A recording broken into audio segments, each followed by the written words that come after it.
पश्चिमबंग लागू हेब नहीं वाक्का फाइन एने घोषणा कर मुख्यमंत्री ममता बानार्जी। संख्यालघु लोक संपत्ति को रक्षा करा आम दायित्व बोली कहते ममता बानार्जी। सेपटे केंद्र सरकार नहीं पदक्षेप होउछि डिवाइड एंड रूल बोली कहते ममता।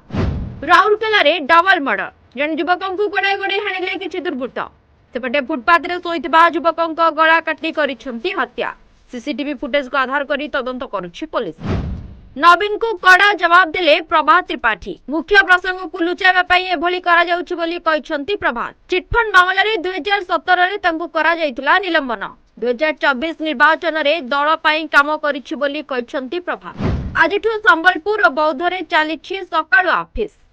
सकाळ 7टारू दिन गोटाए जाय चलिबा ऑफिस। ग्रीष्म प्रभाव को दृष्टि रखी निया जाइछि निष्पत्ति। जिला प्रशासन पक्षरु जारी करा जाइछि प्रेस विज्ञप्ति।